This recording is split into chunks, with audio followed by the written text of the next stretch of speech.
Hello, time for a live stream. Hopefully a notification goes out. And if you saw by the title, this might be a long one, as in I'll go over an hour, maybe an hour and a half, 2 hours. We'll see how many people are on. Because a lot of the time it depends how many people are on sort of near the time I finish streaming and how good the questions are. So if I'm getting good questions to answer, then it's worth staying on for a lot longer. If you start getting, most people saying, what is your favourite gas mask over and over, it makes me think, yeah, I'm just going to head off now. All right, shot zombie. That's cool, Justin. Weirdly, I've got mine out over there at the moment, so it's not in frame. Which Chinese one? This one or different model one? Yeah, but yeah, don't forget to like the stream, everybody. But good thing the notification's gone out. So one of the things I had arrived today was this. Wonder actually if I'll be able to show you this in action. These dosimeter pens behind me are ones that don't work properly, as in they discharge either like straight away or over time, without any radiation being near them. So which one's this? This is one that goes from 0 to 200 Rontgen, but it basically goes up 1 Rontgen every few seconds. So let's see. Can you see this dosimeter charger in action with the webcam? Because it's a lot smaller than...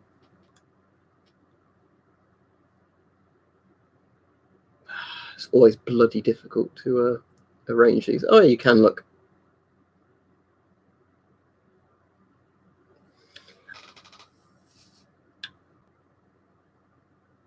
Yeah, that sounds good, shot zombie. At least it's something to talk about.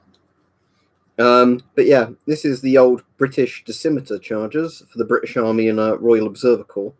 And the nice thing with these is you can charge American dosimeter pens on them, and the Soviet dosimeter pens, and the British ones, because it's quite a fat socket. Whereas the communist ones, like in the DP75, DP66, for example, are quite thin. So what ends up happening is, let's just get that lined up there, although it's going to discharge anyway. See, I've reset it now, but it'll discharge itself anyway, because this is a bit of a dodgy pen. And you can't see it because there's no light behind it. Yeah, what was I going to say? I'll tell you what is annoying. I had one dosimeter pen attached to my jumper, and my jumper's in the other room, but that was the one I was actively using because it worked. But yeah, I quite like these old dosimeter things. Just the issue is obviously getting a working one. Because if you see what happens with this British one, oh dear.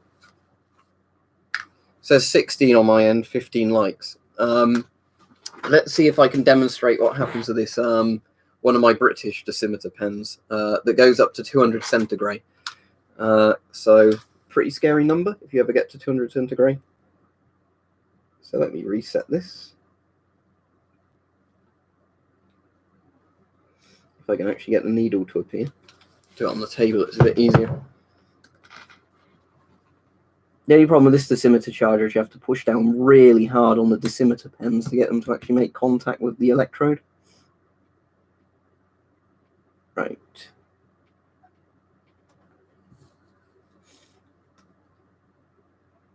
Right. I've got this set where it needs to be set, but it's already gone over 200 centigrade. This one's obviously short-circuiting, so I'll have to see if I can disassemble it and reassemble it. So it's doing that thing like that Russian one did the other video, where just the needle's going like that. Even though I'm pretty sure there's not Chernobyl levels of radiation in this room. Don't ask political questions. That'll be your last warning for that. It is, Adam, because YouTube's new policy, as I've been over on every stream recently. Do you know which model it is, Shot Zombie?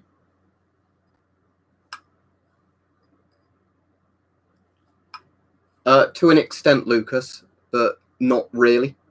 Think of an X-ray as a low-energy gamma ray. It will cut down what gets through, but it won't protect you. Well, seeing as I've done videos on them, Foga, yes. Oh, that's cool. I don't have any pilot helmets, as far as I'm aware. No, I don't. Right, what it is, Adam, is that YouTube has decided on live streams there can't be anything to do with firearms. Well, at least handling them, touching them, that sort of stuff. So it means I have to get the Lee Enfield out of frame at the top. All the other guns have gone down, like the SLR isn't there. So basically, although it technically says handling, it's very vague. So yeah, I was just showing Handless Mace Windu my dosimeter charger. I got a load of stuff from Hype today that's down there, but I'll wait till he appears or Mike before showing some of that. Yeah, the British dosimeter charger, I said, although it's a bit basic and shit, it's good in the sense that you seem to be able to charge any dosimeters on them, at least in the sense of...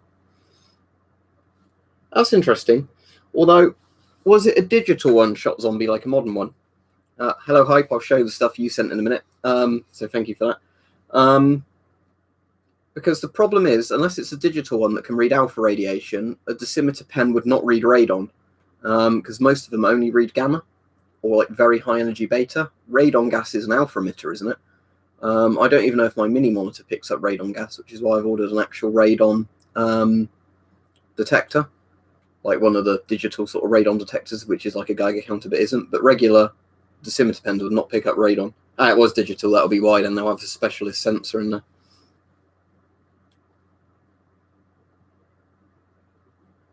All right, Mike. Right, a present from you from Hype. Only Harris if you've got the charger for it. If you don't have the charger, it's useless, because as soon as it discharges or whatever, you can't recharge it. It doesn't do anything. And you might want to buy a bulk lot of them so you at least get one that works, because the problem with buying dosimeters online is unless you've tested them, charged them, put them next to a known amount of radiation for a while, you won't know if it's a working dosimeter, because like some of my dosimeters discharge too quickly. So I either have ones that discharge instantly, and you obviously know there's something wrong with those, or you have ones where you might put them where they're saying receiving a Rontgen per hour, but they report that as like 10 Rontgens per hour. You know, like they go down anyway, and then radiation makes them accelerate even faster. So ideally, yeah, you want to just buy a bulk pack, I guess, of dosimeters and hope you get some working ones. Yeah, to be honest though, all my things, like, I won't do it on for a while because it's annoying, but say this, if I put this on function 1, I'm pretty sure the alarm will go off. Because I think if it's, yeah, there we go, I'll turn that off because that's annoying. Because like on this one, by default, I think it's like 0.3 for the alarm. So as soon as you're above, that's why I always have the alarm off, because they always irritate me. But yeah, background in most places I found is always high enough on those to set the alarm off. Which is what annoys me with some of those things where, like, you get people go on the video going, like, I've set my alarm to this threshold, and it's like, this dosimeter annoys me, or this Geiger counter annoys me because the alarm keeps going off. It's like, yes, because you set it to a really low number. Set it to, you know, a decently high number, so if the alarm goes off, you know something serious has happened, not, oh, it's just picking up half of double background or something. Yeah, let me show you, Mike. The thing Hype sent for you arrived with a load of other stuff he sent me. So it's the same. You've already seen one of these on, I think, one of my other videos of it, but it's one of those IR and like laser dot and torch things for the gun. There you go. With the little thing. I won't touch it too much because I've got my own. I haven't put batteries in it or anything, but there you go. So you can mount it on anything with, I guess, a 20mm rail. PQ15. There you go. They've said what it is, so you can thank Hype in the chat for it. When I next see you, I'll give it you. But yeah, you can attach it to any of the crossbows, I imagine, like air rifles, anything with a 20mm rail. I'll have to do a video of mine at some point, but I haven't got round to being able to go around like Max's or Bart's, you know, at night when it's dark with all the gear. I'm not a massive fan of a lot of creepypastas. I mean, original creepypastas and all those that are quite good, I like, but the ones where it's just like, oh, and then a monster jumped out the end, they're quite boring. I'll show you the other stuff Hype sent while I've got it all here and I don't lose it. So, a mount of some sort. I think some of these were for attaching torches, weren't they, to the night vision. Assume that's another bit of a mount. I've not really looked at all this in detail. Screw for screw kind of thing that obviously, I guess, goes in one side of something and lets you attach something to the other. And this one looks really good. Actual decent red dot sight by the look of it. So thank you very much for that hype. And of course, as soon as the actual Geiger counter you're sending arrives, although I'll probably have to pay a ransom charge on it as always. Although I didn't have to pay any ransom stuff on this, so thank you. They didn't do it on this one. What I'll do then is obviously send you probably just £50 on PayPal if that suits you, because that way, no matter what the exchange rate is, it will be at least 45. I've got no interest in MREs. That's cool. Don't let him shoot his eye out then, Slingshot Worry. Yes and no, Lucas. I mean, it was a massive range they did. Yeah. Shouldn't you send me Gen 3 night vision shot zombie? Isn't that even more illegal? But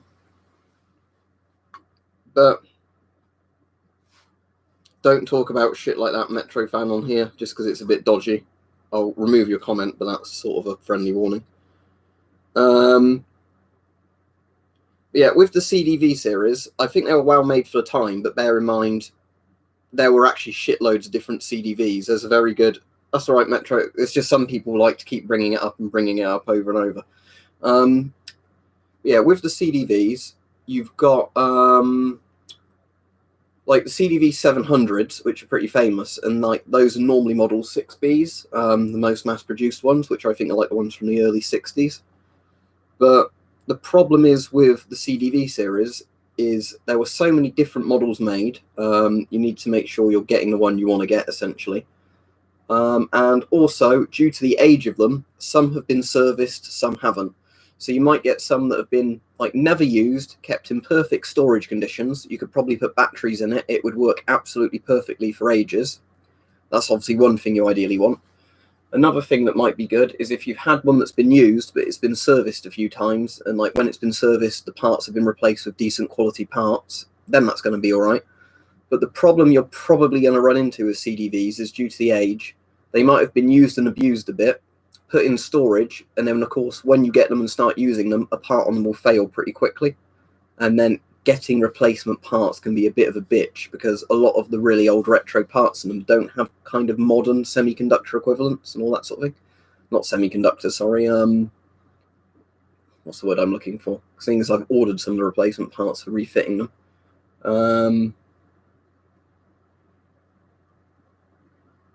Diode isn't the word I'm looking for, is it? I'm trying to think of the fucking name for it. But, you know, capacitors, stuff like that. Yeah, exactly. I'm jealous of you there. Oh, that's excellent, yeah. I'll definitely do that then, Hype, because that should be good. I think what I'll have to do in a video then is put the PQ15 or 14, or whatever it's called, on with that thing on my airsoft gun, because then that would be quite good, I think, for shooting in the garden, because obviously that's safe enough to do. And, you know, it's a bit more active than shooting an air rifle, breaking the barrel, shooting the air rifle, and I don't have to worry about airsoft gun recoil damaging components. All right, Stug, you've come on for once when it's not the end of the stream. But yeah, annoyingly, I don't know if you've seen this since you were last on Shot Zombie, but I managed to break my CDV 715 entirely from my own fault. It should just be a case of finding which capacitor's blown and replacing that. But obviously, one of the capacitors is probably blown on it, and then it's a case of finding which one that was. But that was where I just put too much power through it and blew something. This is one that's been retrofitted at one point, because if you look on here,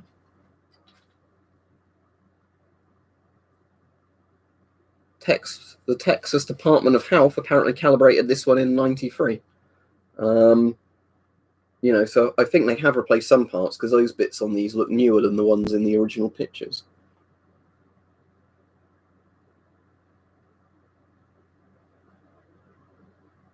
Oh, that's very interesting. Industrial masks, a few, not loads. If you look through my sort of playlist for gas masks, you can spot the industrial ones. We'll just put industrial in. As I already said in the thing, Lucas, lead protects you to an extent, but it isn't super, super effective. Ooh, I can demonstrate that. Let me demonstrate that. Talking about gamma rays and all that shit.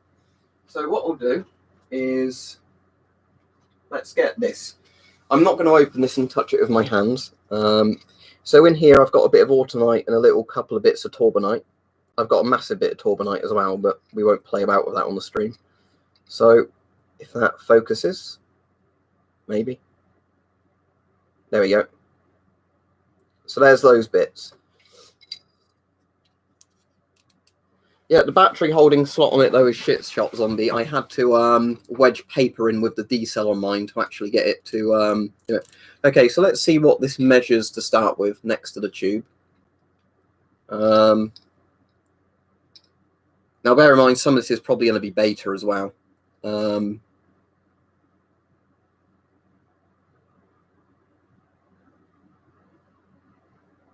That's, what's that, 23 at the moment? Obviously it's going to depend how much of that stuff is close to the tube. But the point is, obviously, it's 23, 22 microsieverts, an hour. So what we're going to do is I'm going to get a bit of lead sheeting to show you. I'm going to fold it over a couple of times as well, actually. Good, it's already folded. So this is just like roofing lead sheeting. I know I should wash my hands after touching lead, but out of all the things I've got in here, lead is like the least worrying one. So what we're going to do is, this is going to be really bloody hard to show you on camera, is get that with the beta tube, or the Geiger-Müller tube there, put this here, hopefully that displays, and what you should see is it can still read radiation through there. What I'm just going to do is put on searching mode, so you can see, and this isn't exactly a really strong gamma source either. What you should see is it should still be getting a reading. It will be a bit diminished, but there should definitely still be a reading getting through there. See, it's going up again. Again, it's a much smaller thing, so yes, lead does diminish what gets through, but lead doesn't magically stop radiation. It will stop beta rays and stuff like that. It's not going to stop gamma. So there you go. That's why you have to generally use, the space, all that sort of thing.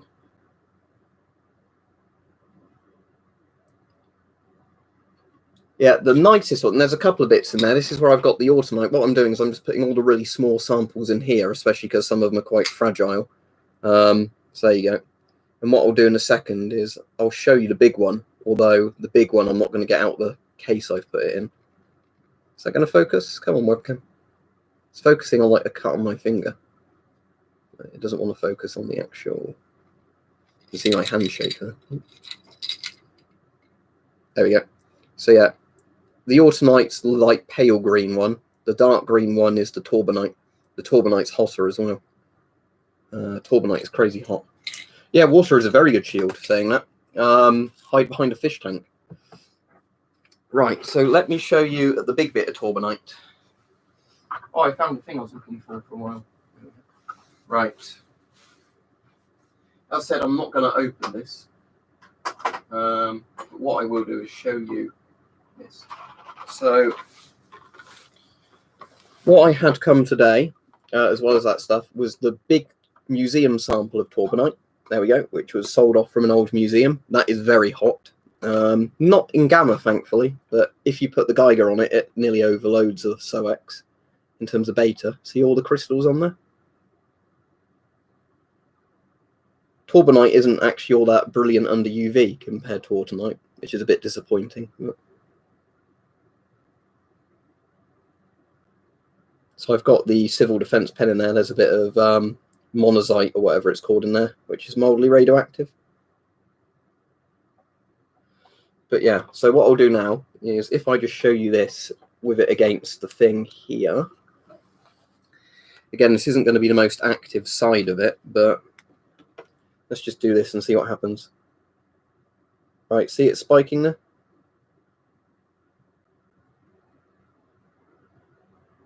Oh, 24. Yeah, so that's still surprisingly hot, isn't it, even with that? Because that's obviously cutting down a lot of the beta of the acrylic. And that's not the most hot angle.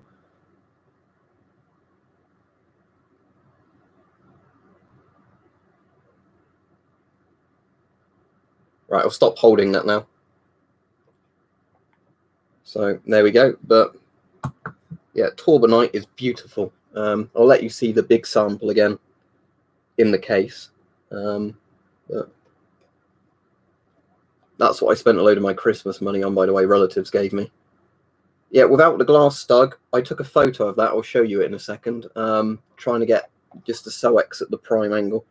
Yeah, with a lot of the relatives that gave me Christmas money, I put it either towards radiation measuring equipment or radioactive samples.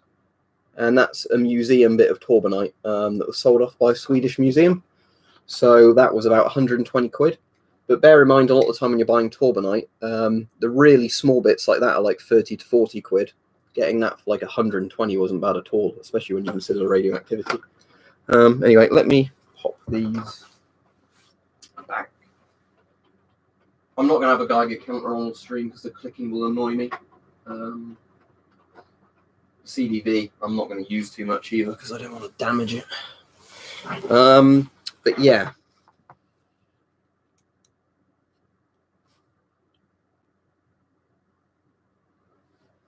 Right, you could send it to Sellafield, Adam, but then the government just disposes of it by dumping it in the sea, which is pretty irresponsible. Yeah, I don't know what you do with them. Shot zombie, find somebody else to sell them to, I guess. A good Chernobyl movie. Well, the Chernobyl TV series is good. But yeah, let me... It does. I've got the sound turned off at the moment. It has both alarms and a beep. Annoyingly, it's not a classic ticking noise. It's actually... See if I put the sound on. See, it just does that tick.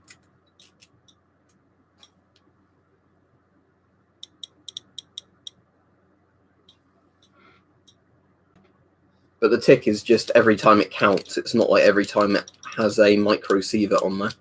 It's just every time it does a count.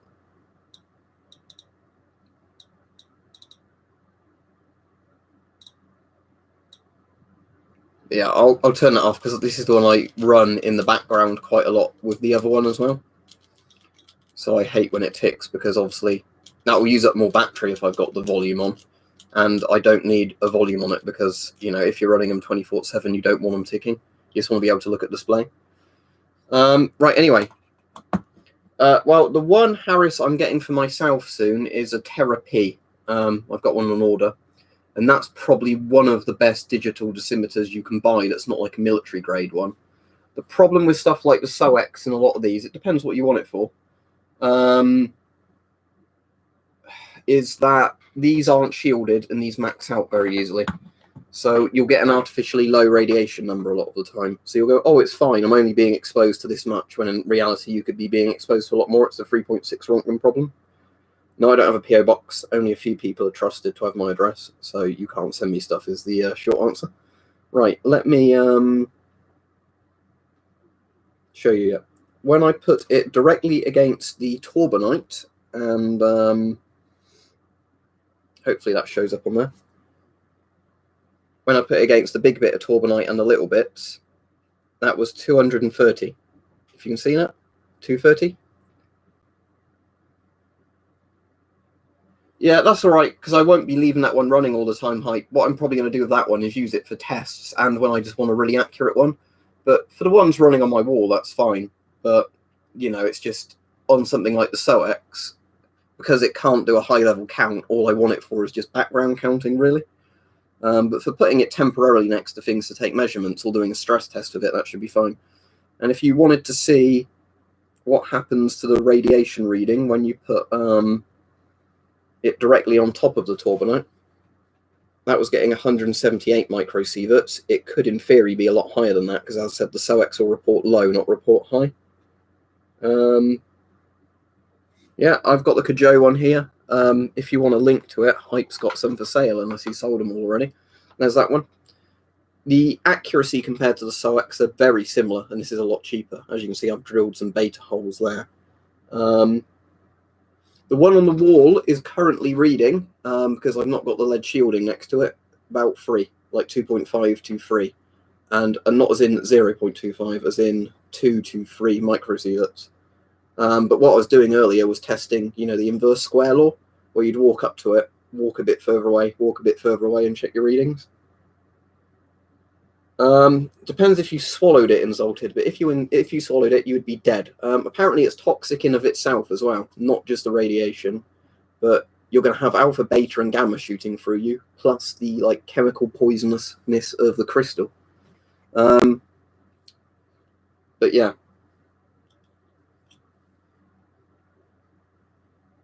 There's that one. The good Joe. I actually took this in my car earlier when I went volunteering. I had it in my pocket. But what if you missed the crystal I was showing earlier, I'll get the little sample back out. I won't get the big one because that's a pain in the ass. But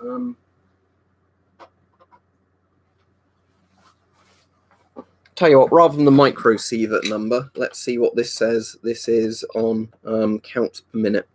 Although counts per minute is going to vary from Geiger to Geiger.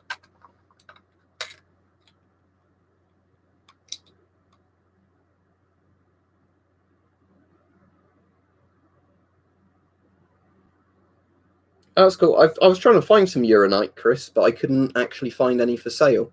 I've got some coffinite on order, and apparently coffinite's quite hot. And at points when I've got spare cash again, I might get some more torbanite and stuff. And I think I've got some more autunite on order. Yeah, I have.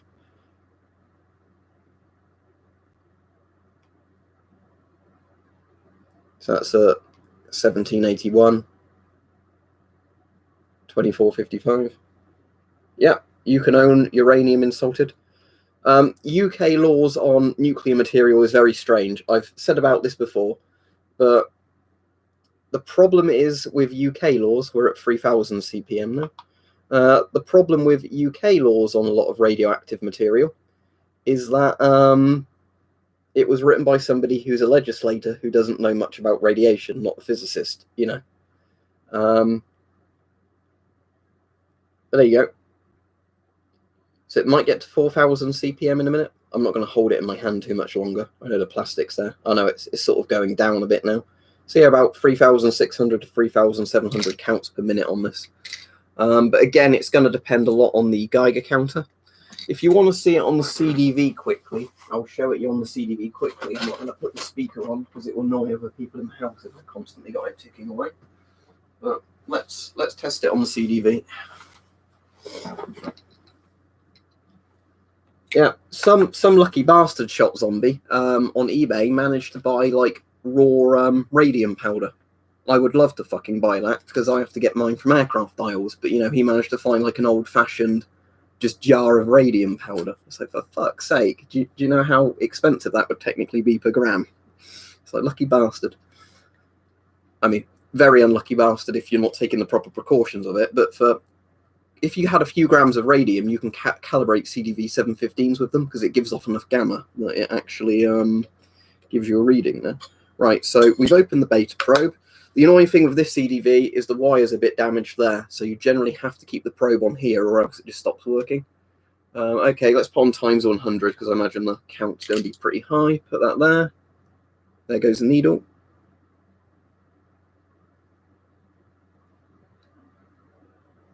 So what's that reading on? Times 100, it's just above 0.1. So at least 10 millirontgen per hour from that. Bear in mind the plastic is stopping some of the beta radiation getting through. Let me just try it at a slightly different angle, see if it's any higher. Because each of these samples, there's bits of them which are higher activity than other bits of them. So sometimes it just depends, are they lined up the right way inside the thing? But yeah, about 10 millirontgen per hour it seems of beta coming off of these.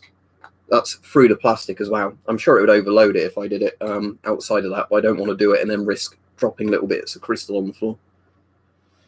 If you want to collect polonium insulted, if you're in the UK, go to C-Scale, bring a Geiger counter. You'll need one with an alpha probe because I believe polonium is just an alpha emitter, isn't it? And what you'll have to do, go along the beach and the government will have put polonium on the beach for you. So just go with a shovel and your Geiger counter and a thing. I think I've said before to people at some point, I actually want to do that for a video. Go up to C-Scale for a day and see how much damage our government is doing to the environment by dumping radioactive shit there, and then maybe take some of it as a souvenir. Anti-radiation material. How do you mean spring trap? There's stuff like lead, which is shielding, but it doesn't stop radiation. In terms of stuff that protects you from radiation, a respirator stops you inhaling radioactive dust. Stuff like, what's it called? Like iodine, stable iodine tablets, whatever they call it, stop your thyroid absorbing iodine 131 if it's in the environment. Yeah, it was ricin, as Chris said, but yeah.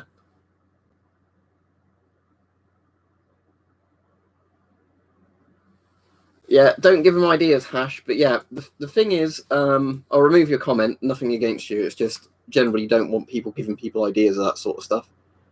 But yeah, if you're thinking of there was one polonium, yeah, Alexander Litvinenko.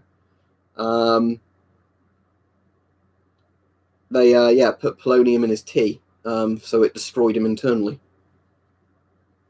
Yeah, the umbrella was ricin they injected him with. Was that a Bulgarian thing? Like the communist Bulgarians doing it during the Cold War.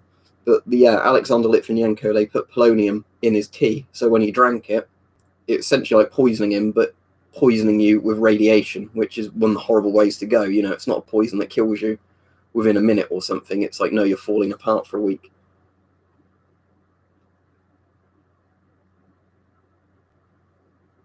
Yeah.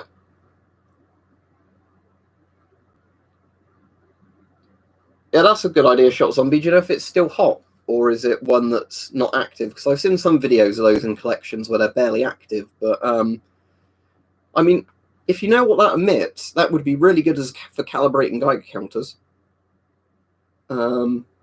If it's particularly hot and you can ship it via UPS, I'd buy it from you.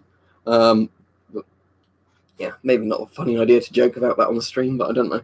But yeah, to go on to what I've said before, the UK laws on radiation, like radioactive materials, it's done on stuff you could make a bomb with, like a nuclear bomb, not on how harmful the material itself actually is. So, you know, a bit like how zombie knives are banned, but regular kitchen knives that use in all stabbings aren't banned. It's that sort of thing. So what ends up happening in the UK with our radiation laws is, for example, stuff that's fissile, as in you can make a nuclear bomb with it, is on the list, and the quantities you can own seems to be, you know, to do with a fraction of whatever thing it would be to make a bomb with it. So, weirdly, americinium-241 that's in smoke alarms is more restricted than a lot of other materials that are far more deadly. Plutonium, I imagine, I don't know if plutonium is salted because of how powerful it is, but I know like cesium is legal, cobalt-60 is legal, and you can own more cobalt-60 than you can cesium, despite the fact cobalt-60 per like the same Curie amount, or like micro-Curie amount, whatever you go off of, is a lot more dangerous. Thorium is perfectly legal. You can buy thorium lamp mantles. Yeah, thorium's legal. That's cool. Shot Zombie. I'm not getting an NBC suit on in the video, and the NBC suit isn't stored in here anyway, so I'm not getting it regardless.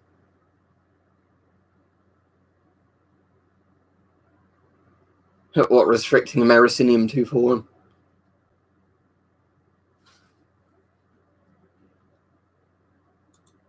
I don't know who this Kit Wilson is, but he sounds like a Labour voter, so goodbye. That was my political joke, but he was being a political dickhead, so bye.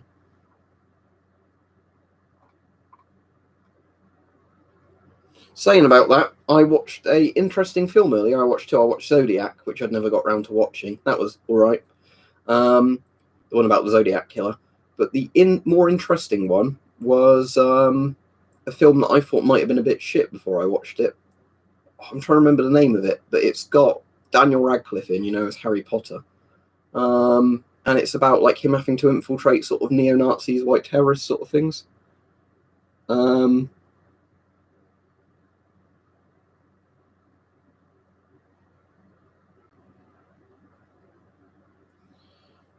When you say fresh fields, what's that? If you mean Sellafield, well, yeah, but the thing is, the government needs to be held accountable for the law, because if they put stricter laws on like what we can own, it's still not going to stop the government dumping it in the sea like they do at the moment.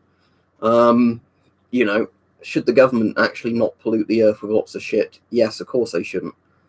You know, is putting a stricter law in place going to stop them? Probably not. No, I don't have a smartwatch. This is a dumb watch. It's a really dumb watch because you have to wind it up yourself. Well, it also winds from wrist movement, but you have to, you know, keep setting it. Luckily, because there's been a load of 31-day months recently, the date is still correct on it. But yeah, that's part of the problem, Lewis, though, isn't it? That, again, if you say, I want the government to babysit me, then it's generally worse for everybody. Yeah, it was very good. It was on Amazon Prime. Mike. Yeah, I thought Zodiac was alright. I didn't think it was a bad film. It's just I thought it went on for a bit, 2.5 hours long, and the main bloke it was about, like that journalist, I found less interesting than a lot of the bits.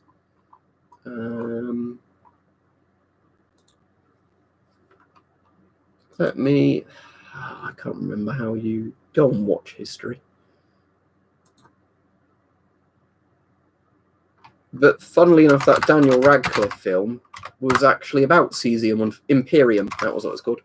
Oh, Lewis says anyway, even though I was just looking it up. But yeah, that was about terrorists of Cesium-137, which I thought was interesting. Because, you know, it's quite funny now when you like, there's a thing involving radioactive stuff. And I'm like, right, how accurate is the plot? Seeing as I've been doing a lot of reading on this recently. I know what Peach is on about. You could artificially, did you ever have a Fitbit or whatever, Peach? Because if you're jerking off on that, does it give you a super high step count, even though you're not actually walking?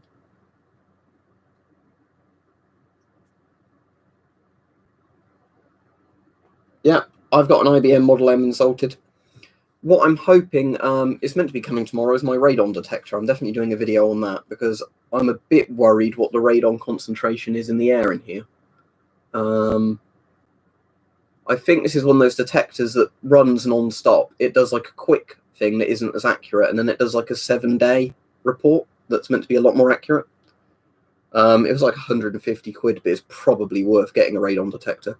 I did see in that video I put on the Discord the other day of, you know, there's that guy who had the crazy collection of nuclear material in his house in that cabinet. I don't know if you noticed, but he actually had a hose going out with an air pump, taking it outside, and that was just because of the radon buildup when the doors are closed in there. All that uranium ore and radium dials and everything is just belching out radon. It's literally a radon gas chamber. Coolest looking. I mean, if you had it fresh when it was brand new, really brand new radium paint stuff insulted because it literally glue on its own, radioluminescent stuff. Oh, funny thing, a load of my dials arrived today. I won't show you because I've got them shut away in the box for safety reasons. But the error on all 3 of them. Let me show you this. This is brilliant, right? The error on all 3. When they withdrew them, because it says repairable, and then defect, low luminosity. Defect, low luminosity.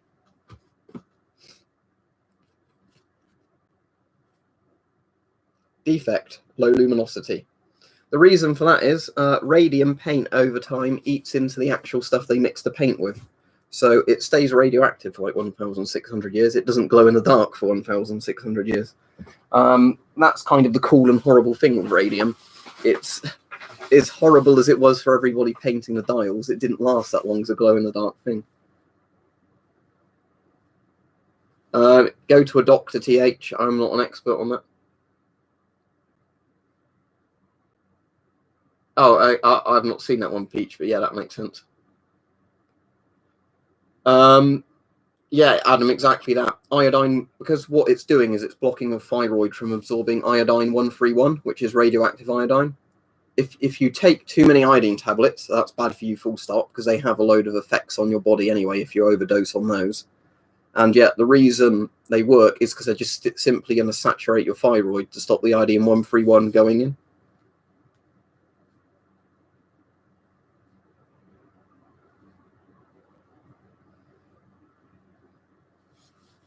I'd love a little bit of the elephant's foot in a thing, but sadly I don't think anybody chips the elephant's foot away and sells it.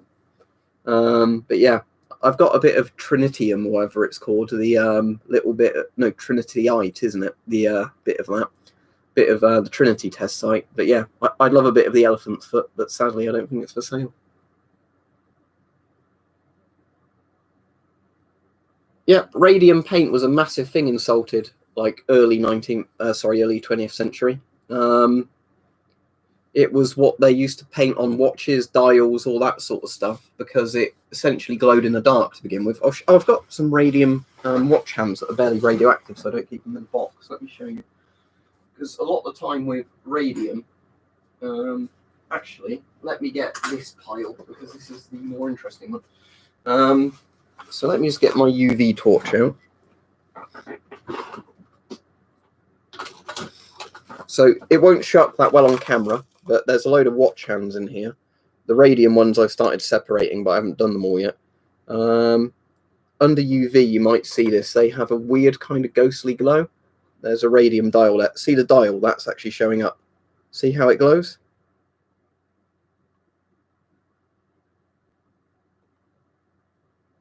That's what radium paint would have originally done on its own when it was brand new. But now it only does it basically when you've got a UV light shining directly on it.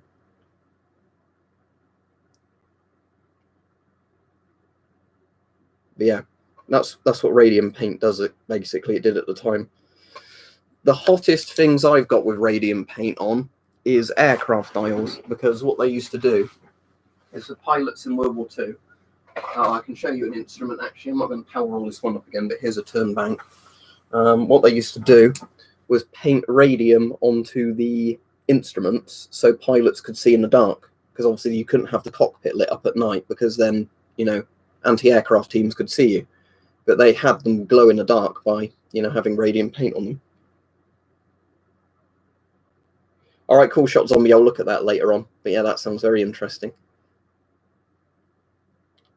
But yeah, so that's that. Oh, that's cool, WG. What was that? Opening it up using a check source and then doing the thing with it.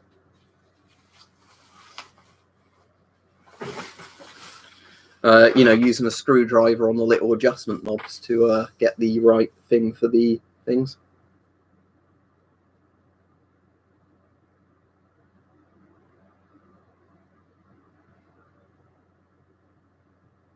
It depends in Salted. Like some people said, you can in theory bury them in a lead coffin, but you don't always have to. Because the thing is, people aren't really radioactive. If you get irradiated, you're not really radioactive. It's like your clothes and everything are, and you can get radioactive material on your skin. But generally, when people die of acute radiation syndrome, it's not so much the radiation itself that kills them, it's the fact the radiation's damaged their DNA, and then their cells are fucked, and then they die because of that. If somebody, in theory, I imagine, ingested or inhaled what's a cesium-137 cobalt-60, then they would be radioactive, because they'd have a strong gamma emitter actually in their body. But for the most part, people who die of radiation sickness aren't radioactive, or they're barely radioactive. It's just their cells have been fucked. You know, it's like your genetics been microwaved, basically. Which one do you mean by the M41 gas mask?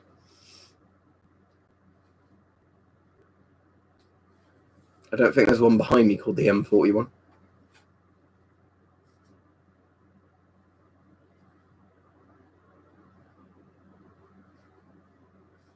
I'll wait for some questions now, but yeah, I'll happily go over an hour on this stream if people come up with some interesting things. I've barely drank any beer since I started streaming because, you know, I've been too busy answering questions.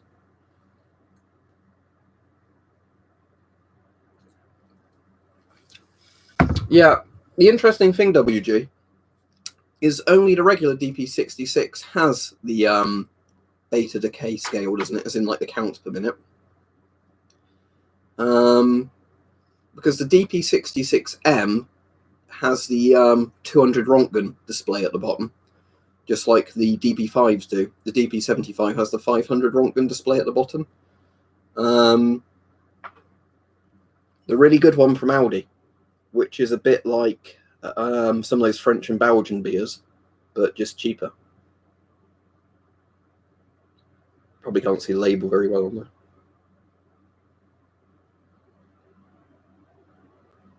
Yeah, but they didn't actually need to, Martin. It was just done because it was overkill. Favorite beer? Delirium, probably. Delirium or Guillotine. So, like, two Belgian ones that are really good. What do you mean by Polish M41? Do you mean the OM14?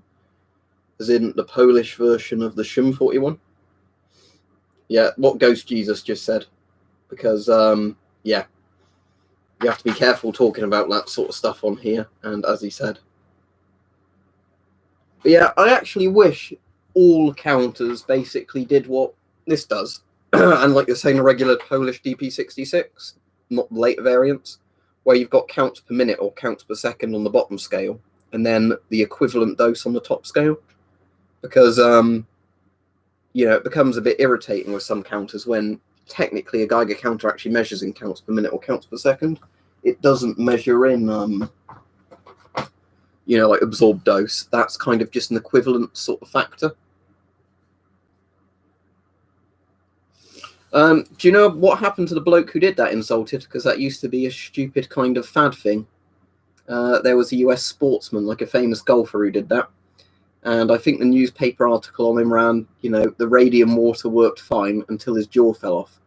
And he died in like the most excruciating way possible. He didn't actually die of acute radiation syndrome, but what happened was his body literally started, his bones started Swiss cheesing internally. So basically all of his jaw was falling apart, all his bones were breaking and turning to dust inside his body. Because if you get radium in you, the body absorbs it a bit like with strontium-90. It absorbs it and gives you leukemia. But with radium, it also just starts kind of turning your bones to dust while they're still inside your body. Yeah, but that's the same with a lot of them, WG, because we found out the other day with the DP75 and the DP5, when we were getting the really high beta readings off of the radium, all of a sudden the readings just wouldn't go up on the next scale, and that's because it's gone to gamma only. And it wasn't high enough in gamma to move the needle very much.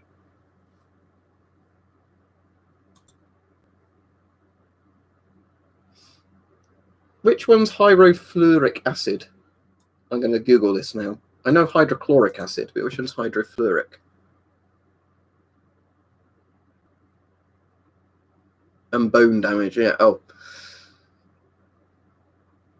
Although it includes irritation of the eyes, skin, nose, and throat, and skin burns like most acids would, it causes rhinitis, bronchitis, pulmonary edema, fluid buildup in the lungs, and bone damage. Ouch.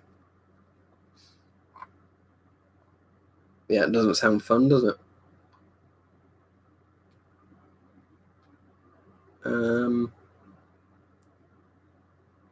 Yeah, it's contact poison. It interferes with nerve function, so it actually works a bit like a nerve agent.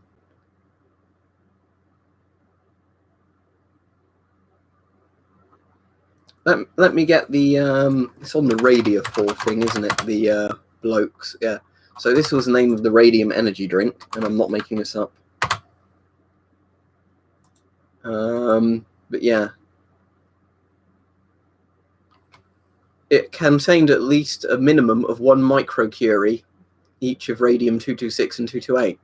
See, it's a shame you still can't buy this stuff, not for me to drink it, but just as a check source, because that 1 microcurie is essentially it's like 1/1,000,000th of a gram, basically, but with radium, that's still a lot. Well, is it Eben Byers, his name, wasn't it? Is he on here somewhere? Yeah, Eben Byers. Yeah, there we go. And then read up on this bloke if you wanna know about this. This is real life Nuka-Cola. Yeah. I've read this bit before, but it's pretty grim. Byers began taking several doses of Radiafor per day, believing it gave him a toned-up feeling, but stopped in October 1930 after taking some 1,400 doses, so that would be after ingesting at least 1,400 microcuries, so 1.4 millicuries of radium-226. When that effect faded, he lost weight and had headaches, and his teeth began to fall out. In 1931, the Federal Trade Commission asked him to testify about his experience, but he was too sick to travel, so the commission sent a lawyer to take his statement at his home. The lawyer reported that Byers' whole upper jaw, excepting 2 front teeth, most of his lower jaw had been removed, and that all the remaining bone tissue of his body was disintegrating and holes were actually forming in his skull. Yeah. Don't eat radium. So yeah, that's... Oh, another thing Hype sent me, which I didn't show for some reason, is it still down there on the floor, or did I pick it up and then drop it somewhere, was the torch. There was another torch, so I don't know if it's an IR one or a UV one, because I haven't put battery in yet. Another look. but I can't see where I've put that for now, so never mind. But he did send it me, so thank you again for that as well. Oh, is it here? Yeah, it's here. Anyway.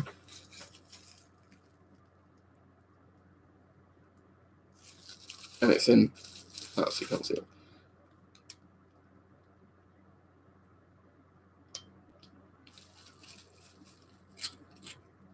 Yeah, it looks quite good. Yeah, I haven't put a battery in and tested it yet. Looks like it'd be an 18650, I assume, or 2 CR2s.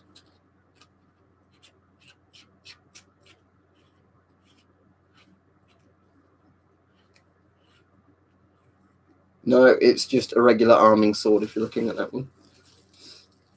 All right, thank you very much then. Yes, that'll be a really good one to use all the night vision stuff then, if it's a really good IR illuminator. So thank you. I'm really hoping by tomorrow, the whatever the name of it, the PLA Geiger counter turns up. But I might be waiting another week for that. But oh well. As said though, the post at the moment has been really slow, just because over Christmas, obviously, lots of different bits of postal services haven't been doing anything.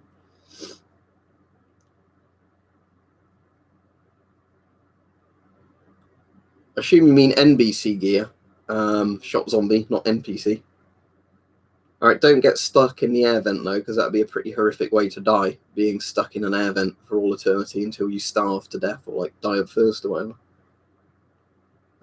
Yep, the Finish M61, Quentin, is very good.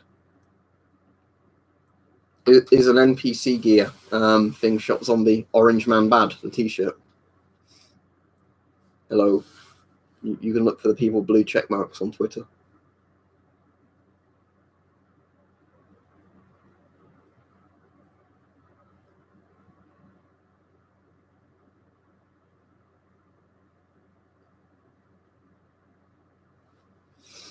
Historical faction or warrior? That's a very good question, Peach. I'd have to actually think about that one. They'd have to be somebody like, you know, like a group that was really badass, you know, and like won pretty much every war they fought in, I guess, or battle they fought in. But I have to actually have a think.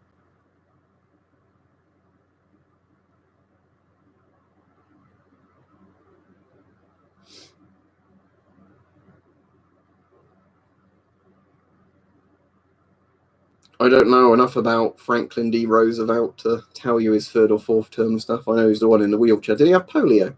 Him.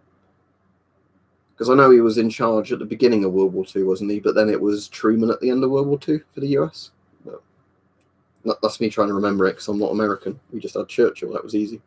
Because Chamberlain shit the bed, and so there'll be peace in our time, and there wasn't. So kick him out, put Churchill in.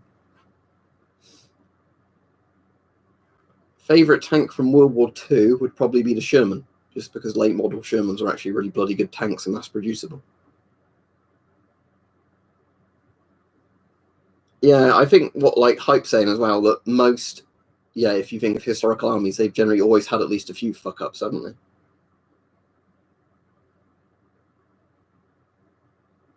Yeah. Fallout New Vegas I'm playing again at the moment, because New Vegas is very, very good, despite the fact it was rushed and they never finished it properly. Fallout 3 is meh. Fallout 4 is meh. I like a lot of things in Fallout 4. I just wish it had more RPG elements to it. Fallout 1 and 2 and Tactics. Well, I've never really properly played Tactics, but Fallout 1 and 2, it kind of annoys me, because I'd really like to get into them properly and play them. I just find the gameplay style so antiquated that every time I get a couple of hours into Fallout 1 or 2, I just kind of stop playing them and lose interest.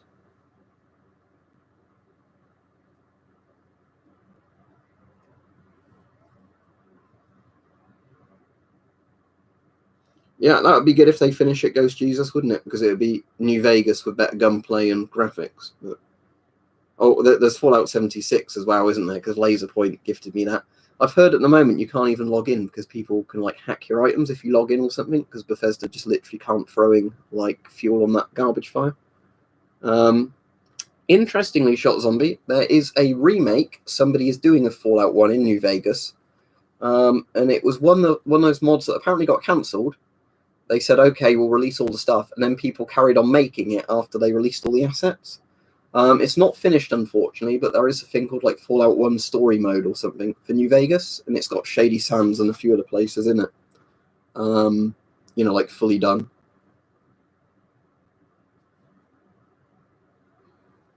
Yeah, what surprises me, Peach, is going back and playing New Vegas. Is it doesn't look as bad as I remember it looking. With most games, it's always the opposite way around. But I think with New Vegas, it's probably because it doesn't try too hard to look realistic. The scorpions definitely look a lot better in New Vegas for some reason. They look like actual scorpions, and I think that was Fallout 3 as well. But for some reason in Fallout 4 and 76, the scorpions are like got really chunky kind of carapaces with like spikes on them. It's like, no, scorpions have smooth carapaces, otherwise they get stuck on things. It's like generally nature's designed things correctly in the real world. You don't need to make them look, ooh, edgy spikes on them, you know. All right, I can never be sure, Peach, what it's going to be about when you say stuff like this.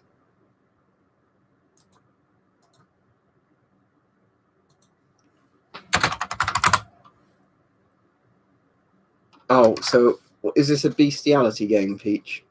I saw a couple of screenshots, and then that's made me go, hmm.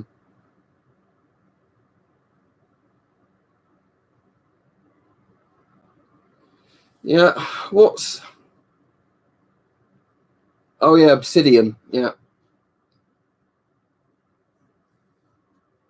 Yeah, the problem is, yeah, Obsidian is kind of one of those companies that seems to do remakes or, like, other games in the franchises of other people's, games. They do a really good job, because they did KOTOR 2, didn't they, as well, Obsidian? But yeah, sadly, Bethesda really fucked them over with New Vegas, because the whole thing with New Vegas was they were given a really, really short time to do it, weren't they? And then Bethesda also fucked them because they said they got like a bonus if it got over a certain review score, and it was like 1 or 2 off of it, and they go, oh, no bonus for you then, and all that sort of shit. But yeah, New Vegas, I can replay. There has to be a bit of time between replays, but the amount of dialogue trees in it, it's like Vampire the Masquerade Bloodlines, that never got finished properly, but the amount of different dialogue trees, different ways you can do certain levels.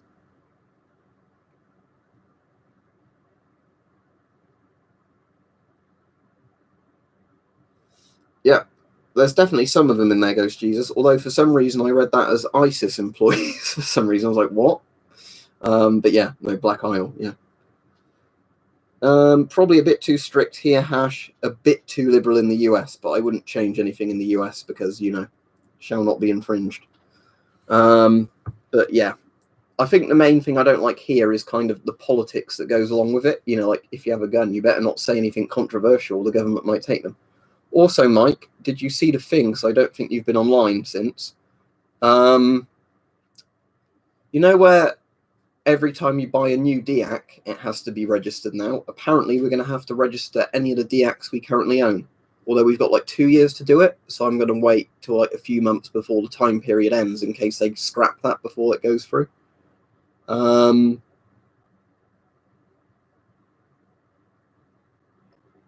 But yeah, apparently you have to register like the serial number and caliber and all that shit of a DIAC gun. Like the caliber though, would some people even fucking know what the caliber is of a DIAC gun?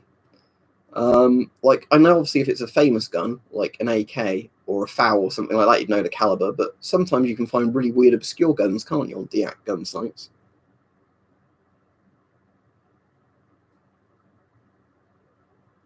So yeah, you're either going to have to get rid of all of them, although I don't think you can get rid of them, can you, because of how they've done the law now? Because they're not the current spec ones, you have to get them redeactivated, or you have to register them. So obviously I'll register mine, but I'm thinking if it doesn't have to be done until some point in 2021, there's no point fucking doing it until nearer the time. Because how these government legislations work is at some point they just forget about the fact they were doing it. Yeah.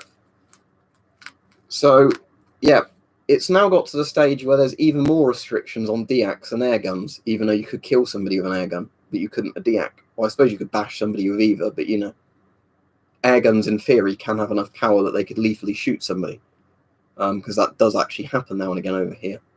And no restrictions at all on crossbows, as much as the media goes, oh, deadly assault crossbow shoots 10 rounds a minute or whatever it is. Yep, Adam, but not certain types of props. You see, if it's certain replicas that fall into certain categories, no. If it's a DIAC, yes. Because some MPs made up some bullshit story about, like criminals getting DIACs and turning them into machine guns or something.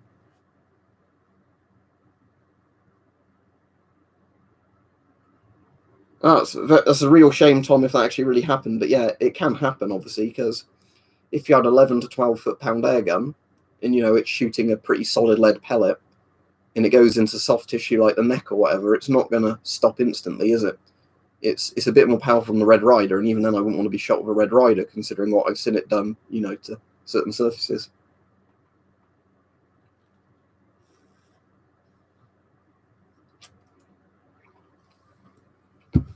Oh, speaking of something like that, Ghost Jesus, don't spam the chat, Bacon. You might want a timeout.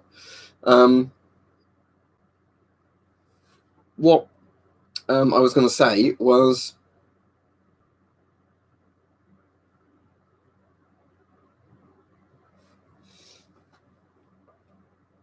fuck, I'm blank now. Yeah, speaking about things, where we've been on about before, the the Royal Observer Corps bunkers. The small bunkers they built loads of in the UK for the Royal Observer Corps in the Cold War. Some of them getting sold off now are as cheap as 25 grand. So I'm legit thinking I might save up for one if I can get one for the 25 to 40 grand thing and buy it instead of a house, considering how fucked housing prices are here. Because even if you had to spend a load on renovation, you've at least got essentially a 2-room house, haven't you, at that price? And it's a bunker, which is fucking cool because you could literally button down the hatches and live in a bunker.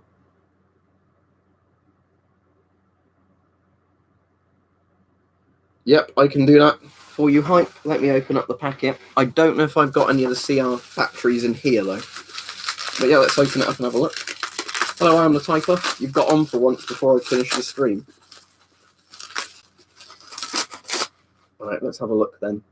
Although I have to be careful, Hype, because we don't want YouTube thinking this is a gun, do we? But, we could say it's an archery thing, couldn't we? Because, yeah, I'm not allowed to show these on streams anymore, am I? Things like this. Oh, it looks like a big, nice, solid EOTech one. This is nice. Oh, and some silica gel. Thank you for that. I'm making good use of silica gel at the moment because of all the old radiation equipment I have that needs silica gel. Right, where's the battery for that?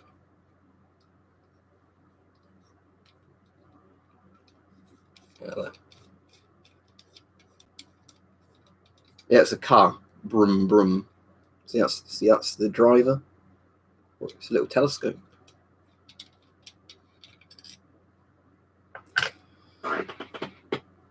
Right, hang on. I think... Let me just do it without knocking everything over. There we go. If it's got electricity going to it, though, Peach, you can literally plug in any sort of heating device, though. Although, saying that, they were saying at Calvert & Hatch, the big problem with bunkers is them getting too hot, not too cold, just because your heat gets trapped in them quite easily. Right, if I can open this.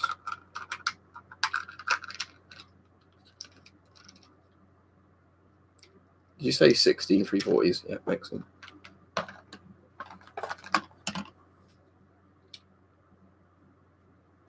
Wait, which way in does it go? That way? I assume so, because the spring's on this side, but I know that's not always the case with some of these.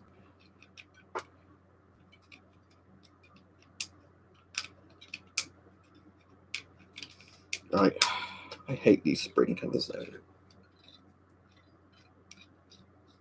If you bought the merch, complain to Teespring Stick, because I don't handle any of that. Although every single person that's bought merch has actually said about it, so I think you're lying in all honesty. Because the merch sales aren't high enough that I've ever had people say, oh, it's not come. And if you say last year, and you mean in the last couple of days of December, of course it's not going to have come. Oh yeah, it works. There you go. So yeah, you'd be looking down. But you'd actually have it that way, wouldn't you, if the controls facing you? So yeah, that would be how you'd do it. You'd have, yeah, there we go. You'd be going, target acquired, shoot them in the head. Ooh.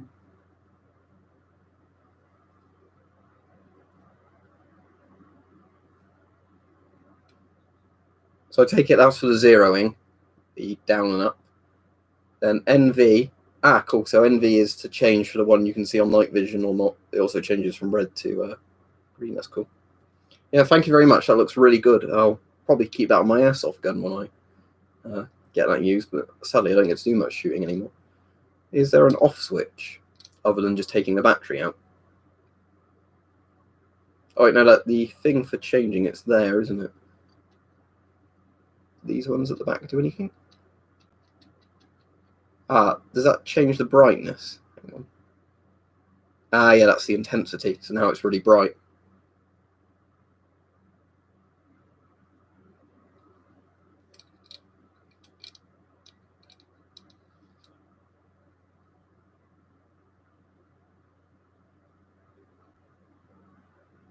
Yeah, so you hold that down for on. Or just tap it once.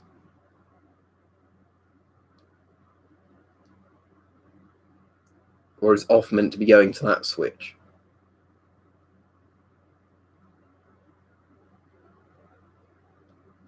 I'm confused. Oh, press both at once. There we go. Yeah, thank you very much, Hype. That looks excellent. Oh, yeah, I just saw your comment.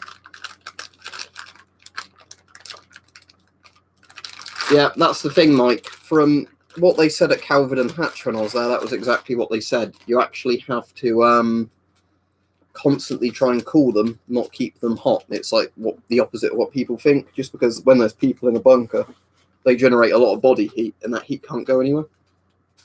Silica gel. That can be stored in here.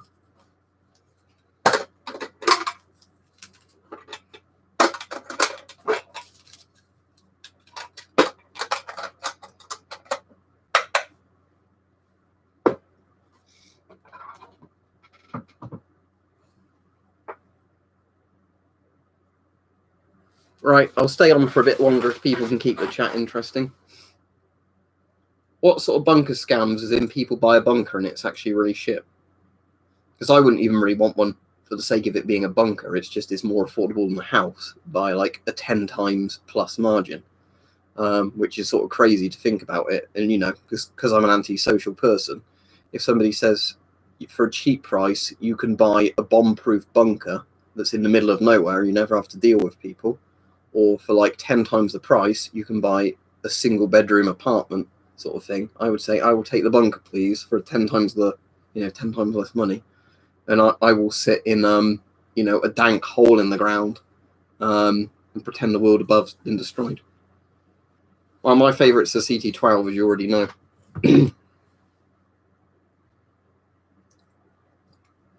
It's not just one, but if I just get you up ROC bunkers,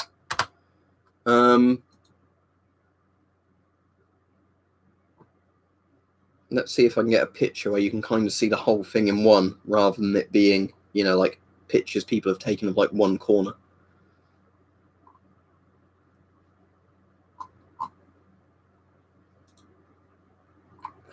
So I get a picture of one. This is like a diagram picture, but you can at least see what the entire thing would look like that, where it's basically a ladder goes down, and then you sometimes have 2 rooms, sometimes it's 1 room. But you've got a couple of beds, you've got all that sort of stuff, so it's like a very small apartment basically. I'm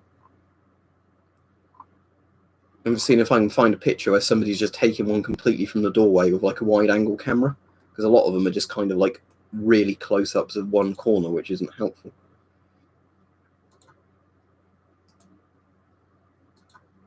So here's one in slightly shit condition, but nowhere near bad condition.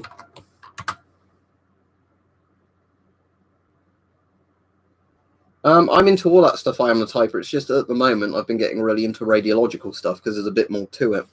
Where the problem is with gas masks is after a while it gets quite hard to find masks that are significantly different. Somewhere in the south, I reckon, Adam, but I don't actually know off the top of my head. But yeah, that's what one looks like from both angles if it's a bit trashed but a bit furnished. Of course, you can find ones where it literally looks like a bomb's gone off in it and it's just dank bits of concrete. Although, saying that, it literally looks like people have filled this up with rocks on purpose with this one. Saying that, because I can't seem to work out where these rocks have come from as the ceiling looks intact. So I imagine twats were just throwing rocks down into that one. Yeah, probably the same cunts who put the graffiti in it. I wonder if there's a picture of one in like a fully furbished condition. Somebody did post one on the Discord the other day because they said they got to visit one that's been like turned into a museum.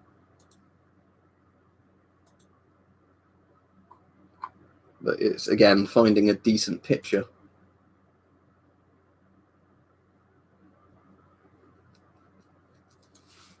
This looks like an ROC one. Yeah, this is an ROC one. Right, there you go. There you go, hype. There's a picture of one if it's in good condition, as they originally looked, kind of thing. So, yeah, you can probably get them to look quite cozy if you put a nice paint scheme on there. The furniture and the carpets weren't in shit condition. But, yeah, considering the price that they can potentially go at, that's cool, Martin. I'm sure you'll like it. As I said, I've been using mine a lot. I've just ended up putting a beta thing in there. But sadly, I've never seen a respirator museum. I am the type. Or a few things like the Imperial War Museum and different military museums like that have sometimes a section on gas masks. But they generally have like 10 masks and that's it. The closest I've seen to a gas mask museum that's not a private collection is in the, I think it's Prague nuclear bunker. I've not been there in person. They have a thing with loads of NBC suits on mannequins with different NBC gear on them. The thing is, though, you could put a better bed in there, couldn't you? Rather than the bunk bed. So, you could put whatever bed you wanted down there as long as it was a flat pack you could construct down there, because you're not going to be able to get a full-size bed, I imagine, down the ladder and in there. But, the actual bunkers themselves, there's not really anything wrong with them. Also, I think looking at that picture, it looks like that's the lucky ROC observers, the same as the guy the other day. If you're in the ROC and you're lucky, you had the fixed Radiac, which is, like the one where you've got the display inside and the probes outside. If you're unlucky, they gave you a Radiac Mark II and they said, right, keep going onto the surface and taking samples of how radioactive it is after the bombs have gone off. Let me get you another picture of the outside and you can see they're pretty simple. It generally is like some sort of... There we go. From the outside, they look like this hype.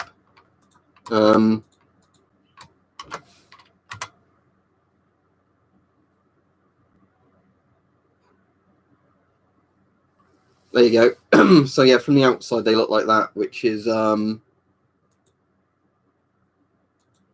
like a couple of air vents. So it looks like two different air vents. They obviously did have some sort of NBC filtration system in them. And then the entrance is closer to obviously the bit where you can see the ladder. The reason that bit's raised up is apparently so debris can't fall on top of it and block you in. But yeah, that's roughly what they look like from the outside. Just two little chimneys coming out, which have all the filtration systems built in. Well, luckily, Adam, recently, they've not stolen anything. They've taxed me on shitloads of stuff recently, but they've not stolen anything. But going back a couple of years ago, I had loads of parcels in a row that just never turned up. So I think they've worked out now. It's better for them to make money just by taxing everything that comes through customs. Yeah, you can, but again, why use an NBC suit if you're still exposing your skin,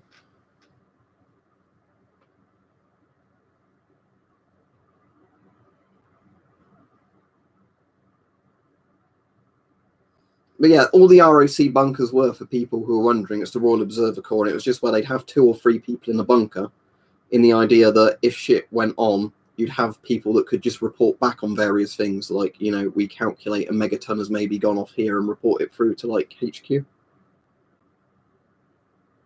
That's cool, I'm the typer.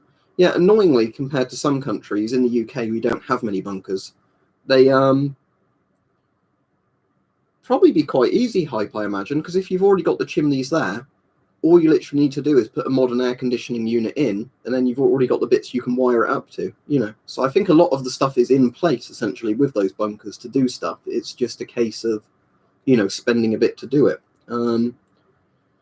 But I think the problem is a lot of people who buy those bunkers don't really want to spend much on it, which seems a bit weird to me that, you buy a bunker and then not do anything with it. Yeah, I've seen some Americans who have Titan 2 silos. They look really cool. That's a fair bit bigger. Yeah, what ended up happening in the UK with nuclear bunkers, we built loads of ROC bunkers, the reason being that, it was so you had lots and lots of people that could report back where bombs had gone off. But we had very, very few proper nuclear bunkers for like central government, military and stuff like that. So if you look on my channel, there's a video where I took a load of photos at Calvert Hatch. Calvert Hatch is like one of the UK's few open nuclear bunkers to the public. And Calvert Hatch was a central government one. Originally, if people didn't know, in the Cold War, they built, I think it was 4 nuclear bunkers on the outskirts of London and then one directly into Parliament. The problem was, as soon as the hydrogen bomb was invented, those became useless because the Soviets would have thrown so many nukes at London, with such big megaton explosion power, ground bursts and air bursts, that you were going to be obliterated if you were anywhere near London, full stop. So Calvert Hatch was basically one that they built like 50 miles out of London, whatever it is, 30, 50 miles out of London. And then it's like built into a massive kind of hill, and it's got an internal reservoir for it and all that.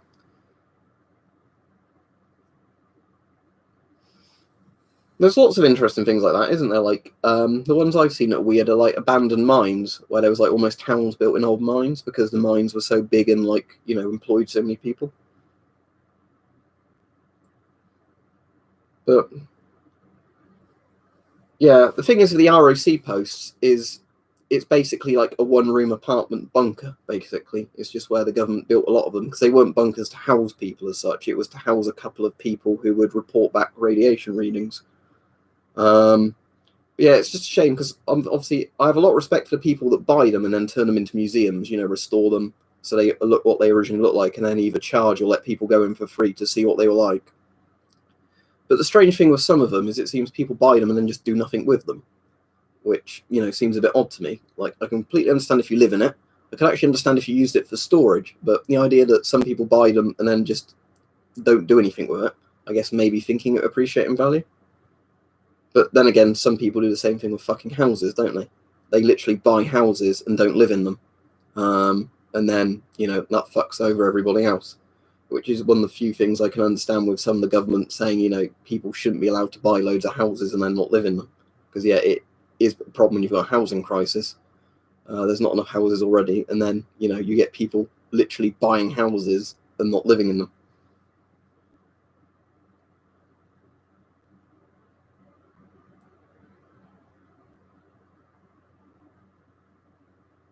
I've played Stalker, Call of Chernobyl, the mod, and I've played, obviously, Call of Pripyat and Shadow of Chernobyl and Clear Sky, but I've not heard of Arco Games. What are they? Or Arco Gas Masks, sorry. No, I've not heard of them, unless my mind's going blank. Yeah, the interesting thing, Ghost Jesus, from as far as I understand with the UK kind of laws, I mean, I'm assuming that if you buy one of these ROC bunkers, you get a little bit of land with it, because I do know in some places it probably is on somebody else's land, and then you're essentially buying the bunker from them, so, you can go to and from it and live in it, but you can't do anything on the land above. But, yeah, I think with UK like planning permission laws, even if you couldn't get planning permission for a house, I think what you can do is outbuildings like sheds and things like that, or greenhouses, aren't covered under that. So if you own the land above it, you could basically build a massive greenhouse / shed house over it, like a cabin, and then you could have that as your basement, and that would be good, because then essentially, you've got completely away with the thing. But we have had a few famous cases in the UK before where there's been people who've got into legal trouble, although it's quite interesting because they've bought land, they've not had permission to build houses, and they secretly built houses there. Personally, I don't have a problem with that because, that's people using their own money to build a house. But the government's like, no, you bought this land, but you can't build a house on it. How dare you? There was a Mad Lads one Dankula did fairly recently about that bloke who shot the people over it. The one where everybody thinks he did nothing wrong because it was literally a guy who owned the land, built a house on it, wasn't bothering anybody, and then the council were being dicks trying to, like, get his house bulldozed. And then, you end up having like a mini Waco situation where they go in there, oh, we're going to demolish your house, taunting him, and he shot some of them with a Webley. Whoops. I suppose I have to be careful, don't know what I say on here in case people think I'm condoning that now, but I'm just sort of saying, maybe don't be dicks to people. then they wouldn't do that. Yeah, exactly. A big tool shed kind of thing, Ghost Jesus. Yeah, you could build a garage, couldn't you? Like garage there, because I'm sure that's not covered under the planning permission laws. Have a garage, like a tool shed kind of thing, greenhouse on there, and then, yeah, you live in the bit that's the basement bit.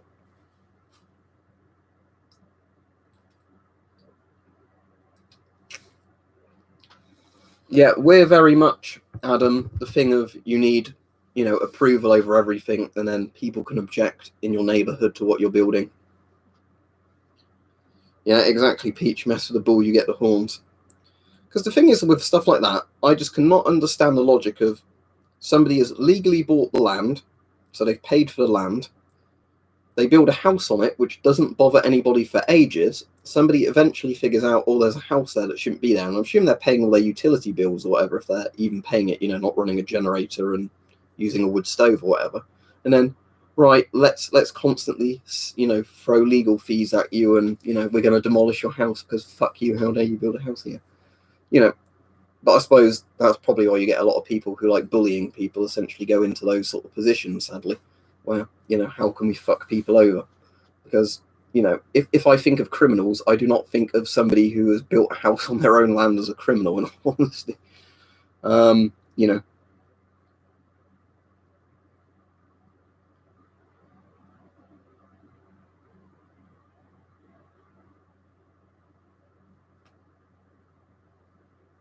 Yeah, it's probably depends totally on the state, Ghost Jesus, but that is one of the things I do like about America in principle.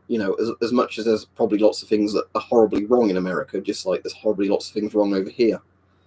I do like the idea kind of the government shouldn't have too many rights to impose on everybody, especially when it's completely arbitrary bullshit. I mean, that's one of the reasons we're going to get political now.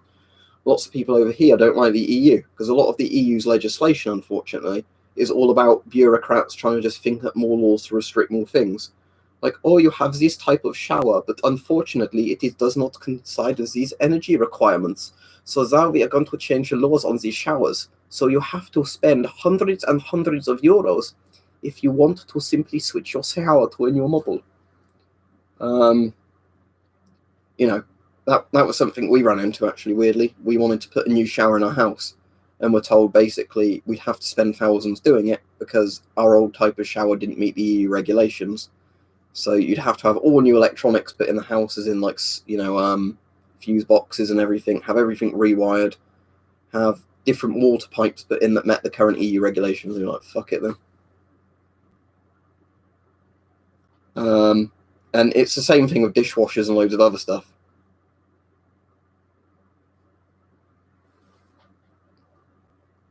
I don't know who the person is spamming the chat, but I'll get rid of them just because they've been saying lots of random words and irrelevant stuff.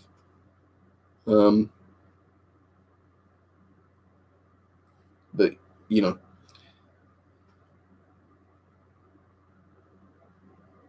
yeah, you can go on some history waste alone, and you're always welcome to do that, as long as it's, not really controversial stuff that's going to upset people. But yeah, go ahead.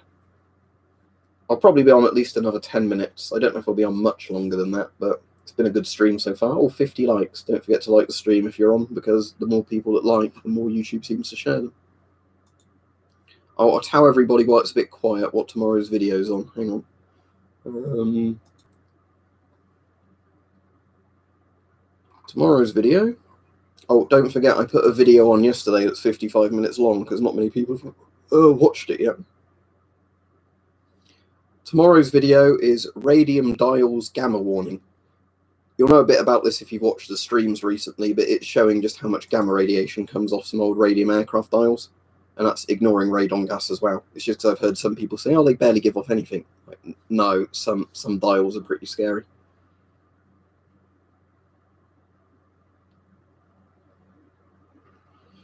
Out of all the pellets I've ever used, Peach, the best ones I've found are H&N branded pellets. They're like very high quality German ones, but they're very expensive. So, like the H&M ones, whichever suit the need of the pellets you want, because they're like very uniform in weight, like cleanliness and all that. If you want all right price pellets that are okay, Bisley pellets are pretty good, like Bisley Magnums. Although Bisley Magnums are a bit on the heavy side, so they're not brilliant for like 11, 12 foot-pound air rifles. The really cheap shit pellets I actually like are SMK Spitfires, because the domed ones are, not great in quality control. They'll drift a bit because, they're not uniform, but they're so cheap. They used to be so cheap to buy in bulk anyway, if you were just plinking cans, it really didn't matter. No, I'm sure the Russo-Japanese War, is that the one that was around World War One, or is this the one that was the Soviets in like Manchuria? But you can go ahead of either.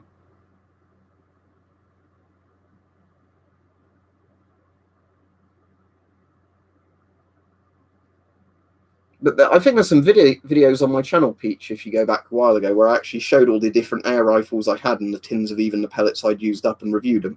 But then there were people whinging at that video like, how can you say this is the best out of all the pellets when you've only shown this many brands of pellet? I bet you haven't used this brand, therefore you can't comment, can you? It's like, well, it's out of all the ones I've used. I can't talk about pellets I haven't used, can I? And I doubt this same person's used every brand of pellet either.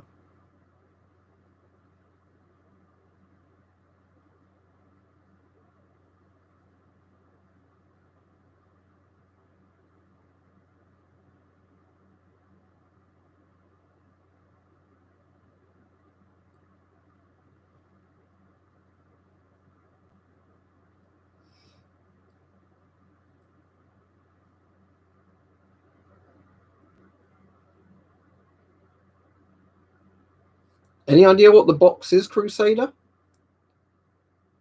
Or is that just like a fire thing? Keep clearance of 20 feet and don't put stuff in there in case it starts a fire.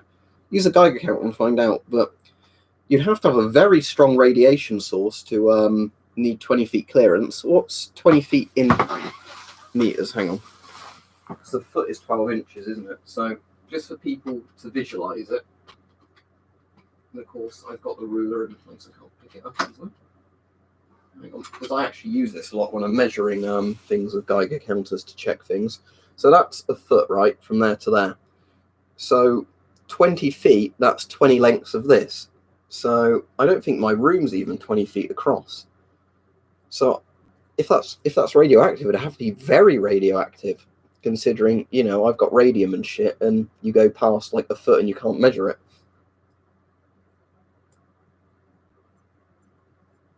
But yeah, at some point, I need to definitely do a video with the Geiger counters using a ruler so I can measure distances and show like gamma exposure or beta exposure over distances. Because that would actually be a better way of scientifically showing it, because in a lot of my videos, I'm just sort of doing that with a probe, which isn't very scientific. I know people like my videos because they're not very scientific with any subjects I cover. But, I would, with a lot of the stuff, like to have a proper measured out thing. Now, while I have the SOEX handy, I wonder, is there any radium contamination to these boxes? I'm not going to throw these boxes away because they're lovely old boxes, but let's see. Oh, yeah, a little bit of contamination to this box. Is it still going up? No. Probably would depend which bit the thing would have fallen on, probably at the bottom. There's dust in there. Yeah, that's slightly higher. Let's check some of the others. As I said, I've put the dials already away. I've taken the actual dial off of two of the dials, like the needle, and one I'm just going to keep completely as it is, the one that was in best condition. Well, that one's a bit hotter. Yeah, that one's slightly hotter. Yeah, well, it's because literally old boxes containing radium dials. As I've said before, that's the thing that worries me the most about radium stuff, is that, for people who don't know the risks around it, they are literally, putting radium items around the house which are going to leak. Because, World War II aircraft dials, unless they're pressurized somehow, most aren't. Most are just literally a bit of glass kind of screwed onto a thing. Radium flakes off due to age because the radium eats into the paint and it just kind of all crumbles off as dust. And then, this dust can go everywhere. And if you don't know the risks of it, well, I hope you want an alpha, beta, and gamma emitter just sitting around. No, Sam, sometimes like EDC, something like a Swiss Army knife, but most of the time no, because I don't have a need for it. There's nothing wrong with carrying one as long as you're obeying the law or you've got reasonable excuse, but I'm not going to encourage people to break the law.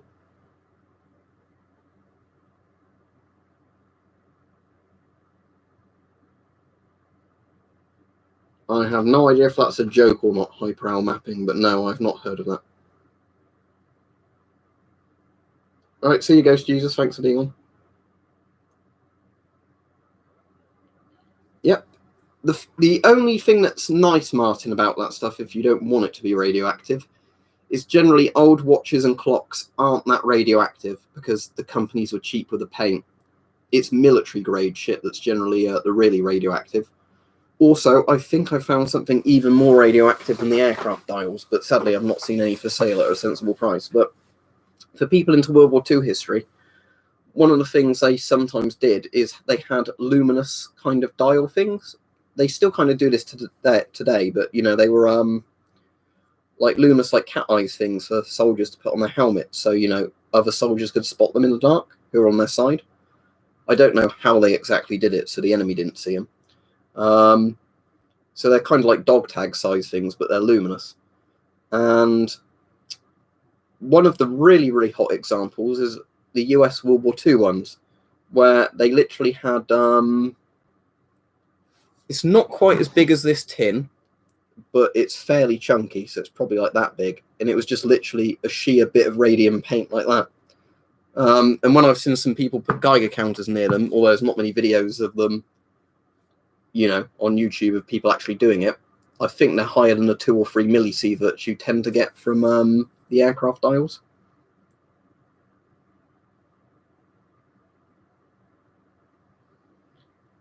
Yeah, but it's the much older things, Tom. It's like they were kind of like dog tags, but they just painted radium paint on them. I think it was to do with like stop friendly fire. I think they only used them on certain operations, but most sell for like $200, $300, which I'm not paying for like a little dog tag thing. But yeah, but saying that, even my British, the British marching compasses from World War II still overload the CDV 700s in terms of radiation. Yeah, exactly. I mean, the helmet might stop some of the beta coming through. It's not going to stop the gamma. Well, gas masks were used in World War II. In terms of were they kind of used for chemical warfare? Not really. I mean, Japan would have used them for chemical warfare. And there were obviously things like the Holocaust, when Nazi Germany used Zyklon B against the Jews and other people they considered, subhuman. So the guys doing that would have worn gas masks, dropping the Zyklon B through the roof. But in terms of were they used, other than them being designed and given to troops, were they actually used in chemical warfare? No. But Japan certainly did do like horrible chemical weapon experiments on the Chinese and things like that, which a lot of people don't even know about. But and I think it was like during Nanking where they used gas on Chinese civilians and things like that. But again, a lot of people don't know that. But yeah, but for the most part, gas wasn't used in World War II. There were also like a few accidents in World War II where like ships carrying chemical munitions like sunk and released the gas everywhere. But air rifles, I've got 2 in terms of actual air rifles. I've got the Crossman Nitro Venom, which is damaged, so I don't tend to use it anymore. And I've got the BSA Hornet, which is a very cheap one.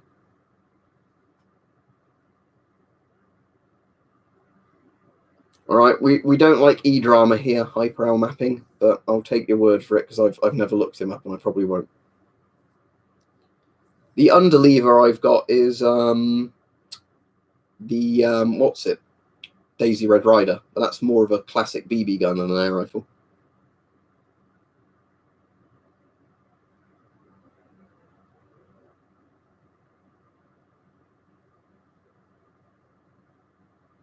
Yeah, I'm sure at some point I'll get that hype. What would be really good is if I could, again, it's going to just completely come down to cost, but when I'm looking at moving out in a month or 2 with one of my mates, is if we can find somewhere to rent where we do get an enclosed garden or something where you can use stuff like that. But sadly, a lot of the properties probably won't even have that, but we'll just have to find what we can find.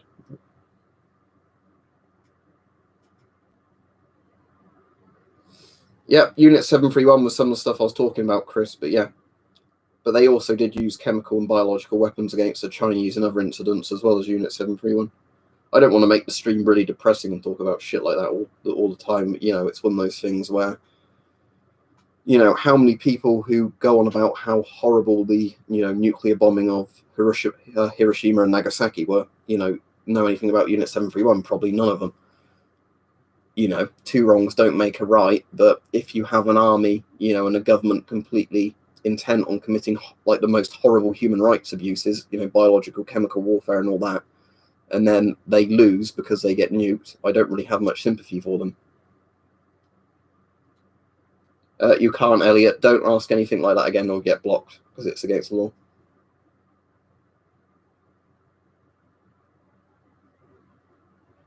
All right, cool. Yeah, that's good, Sam. Hope you're right. That, I mean, I definitely couldn't afford to get a mortgage or anything on anywhere other than maybe an ROC bunker at the moment. But yeah, my current plan is with one of my mates. He's currently trying to find like a 5-day-a-week job, I think it is, because at the moment he works with me at the weekends, but he ideally needs to be working 5 days a week or more, because he doesn't really make much on the side, where I obviously do all the YouTube stuff. But he really wants to move out as well. So it's basically going to be, as soon as he's found a job and got that sorted, maybe a month or two of him saving up, and then good to go. But the problem, he's having all the problems because he's actually uni educated with a proper qualification, unlike me. He's having all the issues of, despite the fact he's very qualified for some jobs, they keep going, oh no, we've found somebody who's got even more degrees, to give the job to. Yeah, exactly. I mean, I know you could obviously argue with some of these governments that, the people elect them in the first place or whatever, but yeah, I don't think you can, in hindsight, say they should have seen it coming, but, it's more just, I just hate the argument when some people go like, why didn't America nuke, like, the sea around Japan, instead of dropping a nuclear bomb on Japan? While the Japanese didn't even surrender after the first nuclear bomb was dropped. So if the Americans wasted a nuclear bomb over the sea, they wouldn't have said, oh, we'll surrender now. Because in the end, it was only because Hirohito basically said it's nonsense, didn't need to carry on fighting when America has a weapon this powerful. But, yeah, that's exactly the thing, Sam, because in my area, most one-bedrooms are like £900 plus, but a lot of two-bedrooms are like £1,000 plus. So if you're rent sharing with somebody, £500 a person or whatever makes a lot more sense than paying £900 for a much smaller property, as long as it's somebody you get along with, obviously. Because yeah, I can definitely understand why some people wouldn't want to move out if they had to put up with people they didn't like. But yeah, that's the idea. We've been really good friends for ages, so it's just one of those things of wanting to find somewhere where we can both basically know we're both going to pay the rent, because we're both going to be doing shit, not slacking off or like fucking about with money all the time. But yeah, no, that's the interesting thing, isn't it, Hype? I think a lot of people don't really realise a lot of the stuff that went on in Asia during World War II. And I mean, I've not read up enough on it to know all of the shit, but obviously I know some of the stuff the Japanese did in China was absolutely horrific. They spread the plague, didn't they, during the Unit 731 stuff? Like, on purposely did basically like biological weapons tests on different places in China to spread disease. And again, like, yeah, Korea, obviously horrible stuff. The Korean War was a result of, when the Japanese were overthrown, because, again, the communists got part of the country. The Western democracies got some of the other. Again, that led to, the ripening for another, like, civil war, essentially, Yeah, some people are quite lucky, aren't they, Chris, where they live in areas where the housing is really affordable. The main problem we have in the UK, obviously, if you're my age, you can afford loads of pointless shit like this in regard, although I really like this stuff. But most people my age can't afford a thing, like housing. Because, yeah, the thing is as well, is like so many people I went to school with, I know where they moved out only having to move back in with their parents because they realised they just couldn't afford to rent, because, all of their money was literally going on rent, utilities, everything else. And then they were saving so little money each month, they were never going to be able to buy a house if they were renting for that much. So I think obviously rent sharing is a much better way of doing it, rather than just saying, let's rent an entire house ourselves, because then, yeah, that's going to cost you a lot. But again, I mean, we definitely need more houses in the UK, but are they going to build them anywhere sensible? Because what they kept wanting to do near us is build houses on greenbelt land that floods constantly. And everybody in the local area says, this is stupid, even though we do need more houses. Building them somewhere where the houses are going to get damaged like several times a year when it floods because they won't bother investing in irrigation properly for them. Yeah, well, that's the thing. That's a bit like getting the ROC bunker, Peach.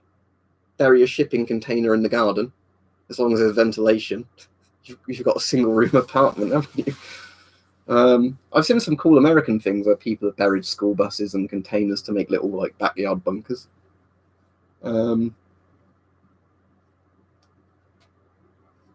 But like that's one of the things I've said to people before. As much as I hate a lot of the communist dictatorships, the fact they built very cheap tenements for the people was actually a very good thing.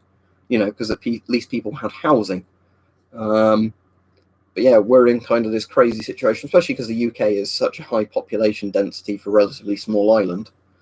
Although there is still parts of it where they haven't built houses, as I was saying. But the problem is, obviously, if your population keeps going up and up and you're not building houses, of course, the supply of houses isn't going up, but the demand is going up. So the price keeps getting more and more insane for some people, to the point where it's just unaffordable.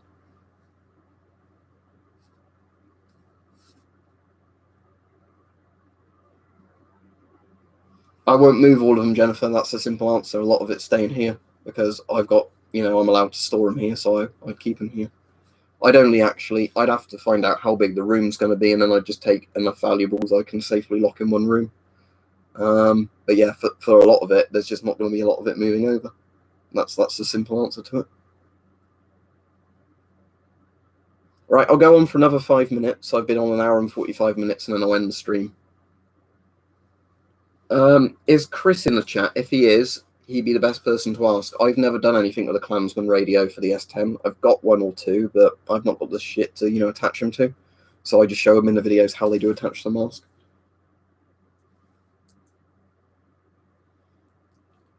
Yeah, exactly, Peach. That's what I was saying about the ROC bunkers, because if you can buy a damaged one of those for cheap, doing that up would only cost the same as doing up a very, very small, like, flat, basically. And, you've not spent too much.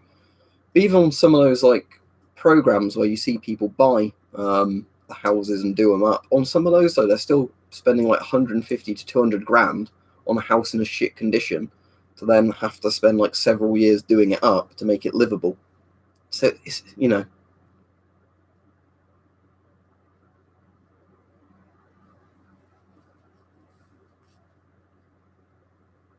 Anyway, we're not talking about that as the main subject of the stream anyway. It's just one that people talk about. But yeah, my current thing is rent until I can afford an ROC bunker. I think that's the best policy.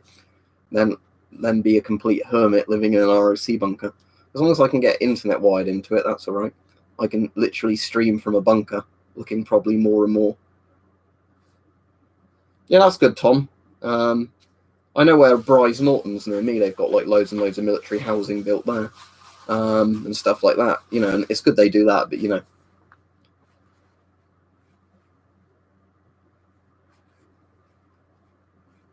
Then I suppose what could end up happening is one of these sort of apocalypse scenarios, where, of course, I'm living in a bunker, shit goes down, and then, I didn't even notice. I mean, you still have to go out and buy supplies, obviously, but, it's just kind of quite a funny idea that it would be like one of those sort of parodies of the Omega Man or whatever, sort of thing like that, somebody living in a bunker. That's the Simpsons Omega Man, isn't it? Or Omega Man. Parody of the Omega Man, where Homer goes into the bunker for like 5 minutes as the nuclear attack happens and just walks out. Yeah, basically, definitely hype, because there's no point traveling to however far my parents' house is away, to film videos here to then go back to where I'd be renting. So, yeah, streaming and everything, once the internet's all sorted, would all be done from the new place. There's a potential that streams could still now and again be here if I'm going to be here for a bit of the day, but, too much cool is the answer to that. And I actually can't tell you, because over several years I didn't even keep records of it. Most days, Lewis, but not every day. I don't normally stream Saturdays because when I'm working Saturdays and I'm working Sundays, I don't want to bother to like stream Saturday evening when I want to get to bed and just kind of relax. And sometimes in the week I'll stream one day and not the next day, but that can be a bit random. It often depends how much I've got going on that week.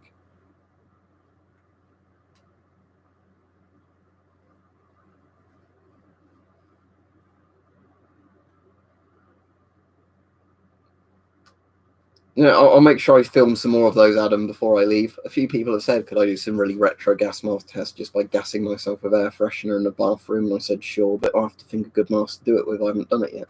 Right, Lewis, hope you enjoy the videos. What time is it for you? 9:45 in the evening, as in 9:45 p.m. 21:45.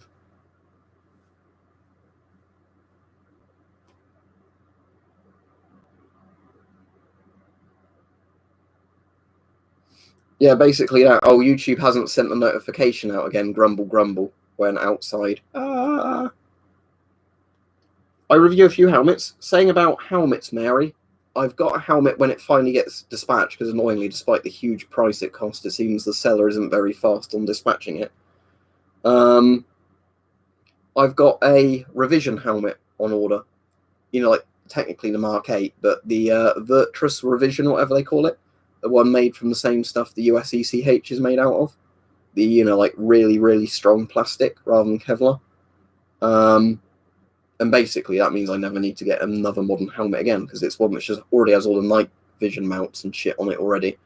It's a helmet that can technically survive being shot by 7.62 NATO, even though I'm sure you'd still die from the impact. I'm not sure, Tom. Let me Google it and see if I've seen it, because there are channels where sometimes I've watched videos and thought they're good and maybe even subbed, but I just can't remember the names of them. Of course, YouTube being YouTube, I'll get constant recommendations for channels I don't even want to watch. But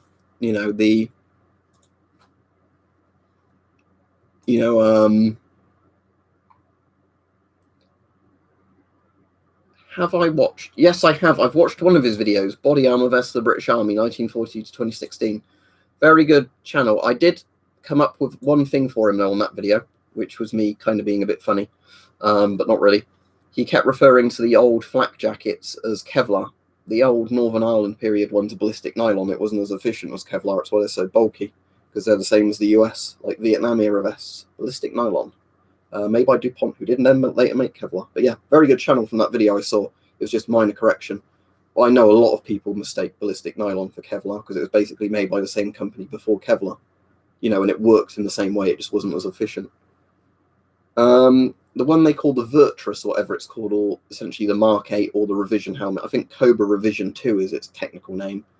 Bolt Skin Revision, is it something like that?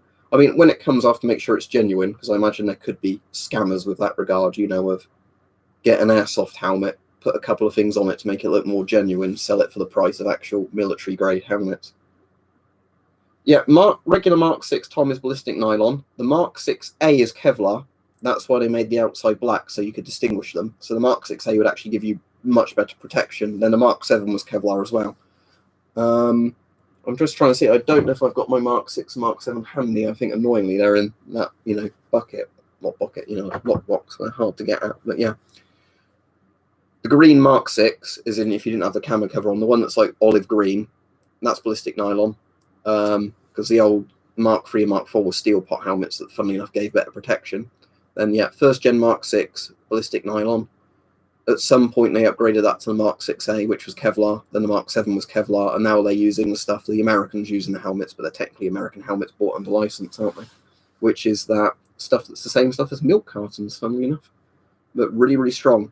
Because there's a video that Mike B did, where they just kept shooting it with bigger and bigger caliber bullets, and they couldn't get through it. Again, I think if you had this helmet on, the sheer force of the impact of some of these rounds would have just snapped your neck or, caved your brain in.